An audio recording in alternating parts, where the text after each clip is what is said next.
नमस्कार, डी 24 तास paid news channel तुम्ही पाहू शकता। शिंदखेडा तालुक्यातील रुदाना गावातील आदिवासी समाजाच्या शाबरी आवास घरकुल योजनेच्या अंतर्गत काही कॉन्ट्रॅक्टदार व पदाधिकाऱ्यांनी 10,000 रुपये मागणे, त्यामुळे संतप्त नागरिकांनी आज जिल्हाधिकारी यांना निवेदन देताना सांगितले। शानाभाऊ पवार यांनी प्रतिक्रिया दिली। मुक्काम रुदाना तालुका शिंदखेडा जिल्हा धुळे।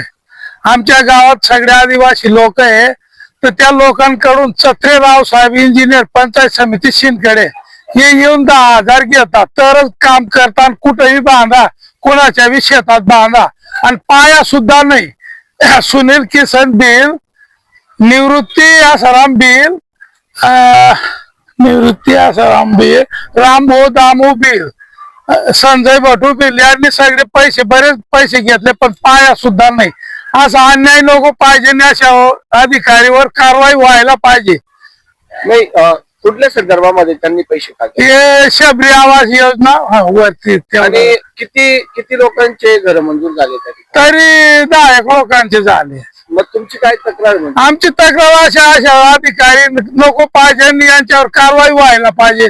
गरीबाकडनं एवढे पैसे घेतील तर घर बांधतील कुठून? आणि तुमच्याकडे असं काही आहे का, ज्या लोकांकडनं पैसे घेतले ते तुमच्याकडे तक्रार केली का?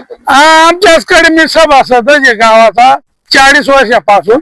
मग तुम्ही शिंदखेडा मतदारसंघामध्ये हो। त्या ठिकाणी तुम्ही संबंधित तहसीलदार भेटलो। मग काय बोलले ते म्हणत आमचं ते ऐकत नाही भाऊ, इंजिनियर लोक ऐकत नाही, ग्रामसेवक ऐकत नाही, असे म्हणजे अंगकाडी। जर हे काम झाले नाही तर तुमची पुढची भूमिका काय असणार? आम्ही उपोषणला बसू 20 तारखेला, आणि यांच्यावर कारवाई व्हायला पाहिजे, हे बंद व्हायला पाहिजे घरांचे पैसे घ्यायचे। इंजिनिअरच्या माध्यमातून आदिवासी घरकुल योजनेच्या अंतर्गत 10,000 रुपये मागण्यात येत आहे। कॅमेरामॅन निलेश ढोलेसह जनी पवार, डी 24 तास पेड न्यूज चॅनल। जय हिंद, जय महाराष्ट्र।